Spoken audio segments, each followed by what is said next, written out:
Assalamualaikum warahmatullahi wabarakatuh.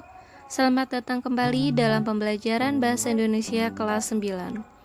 Pembahasan kita hari ini adalah mengenai mengungkapkan pengalaman dan gagasan dalam bentuk cerita pendek.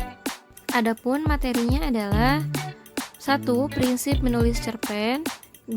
Langkah-langkah menulis cerita pendek, 3. Membangun karakter tokoh, dan 4. adalah menyunting teks cerita pendek. Itu adalah beberapa pembahasan yang akan kita bahas pada kesempatan pagi hari ini.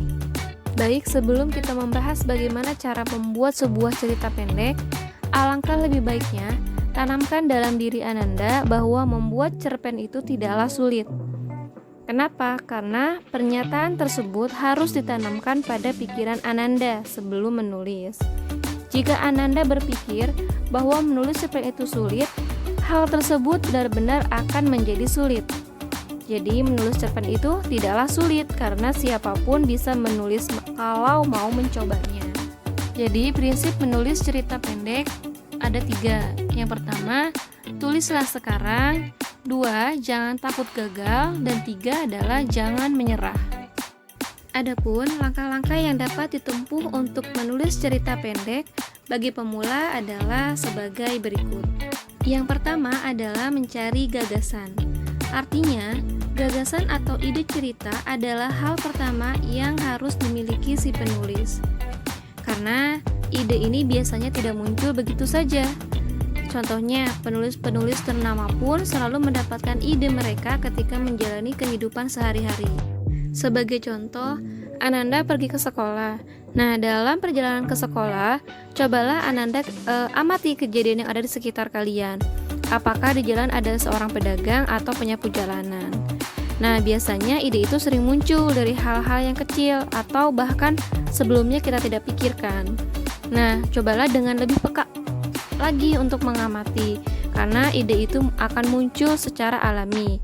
Sebagai contohnya, ketika melihat ada orang yang menjajakan surat kabar yang begitu gigih, nah kamu memperoleh ide membuat cerpen dengan judul Kegigihan Tukang Koran. Nah, mungkin kamu bisa menemukan ide-ide lain berdasarkan pengamatan kalian. 2. Percaya dengan gaya bahasa sendiri. Artinya, setelah langkah awal sudah mempunyai idenya, silakan segera tuliskan. Hal terpenting untuk kalian ingat adalah jangan merasa malu, takut, atau enggan untuk menulis ide kalian. Tulis ide kalian apa adanya menggunakan bahasa yang biasanya digunakan sehari-hari.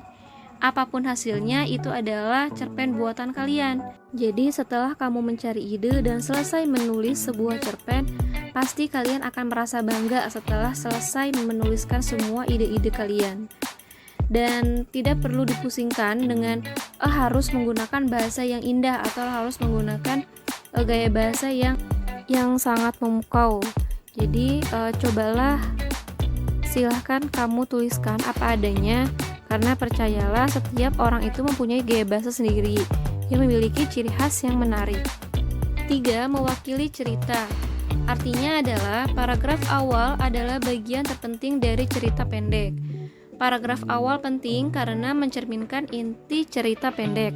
Nah, kenapa? Karena biasanya pembaca akan menilai sebuah cerita pendek itu dari awal paragrafnya. Pembaca memutuskan akan membaca cerita pendek atau tidak tergantung paragraf awalnya.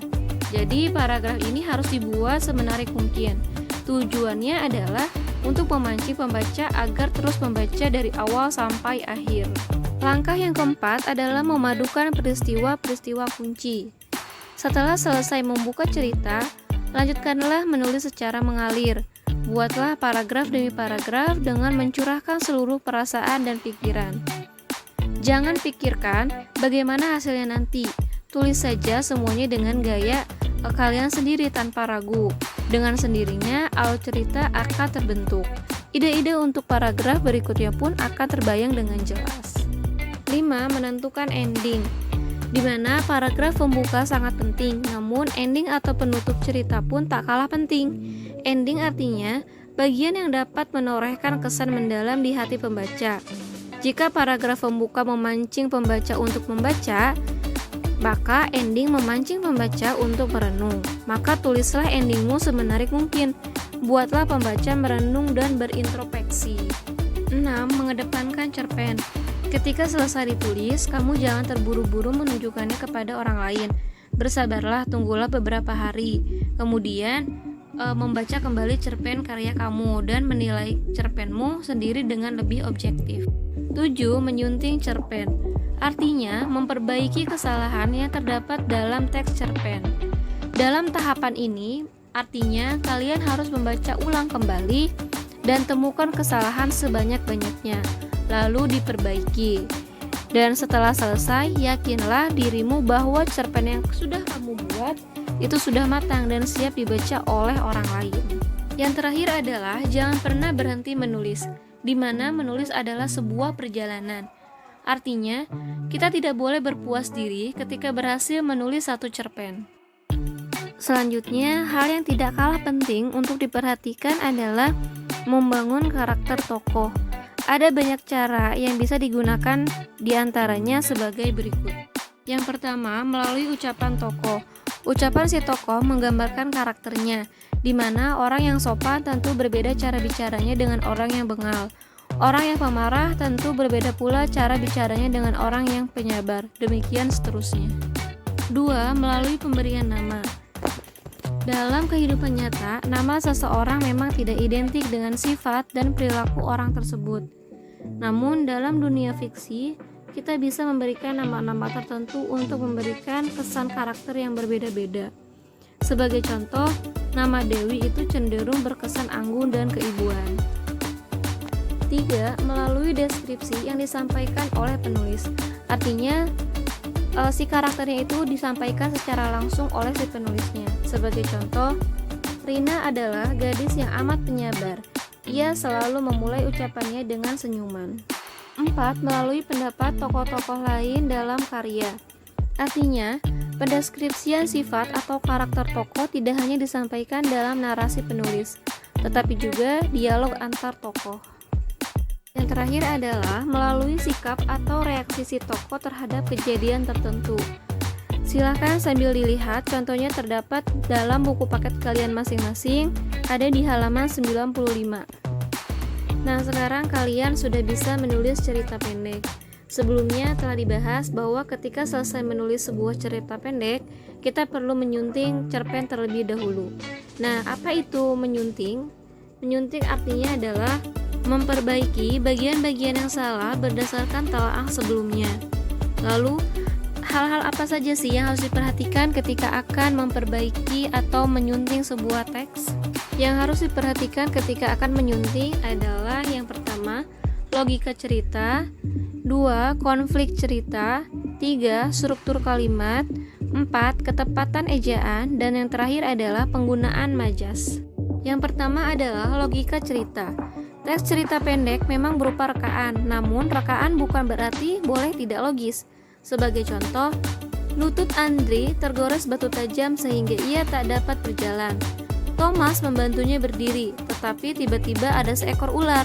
Mereka pun berlari terbirit-birit. Oke, apakah kalian dapat menemukan adanya kesalahan atau keganjalan dalam kalimat tersebut?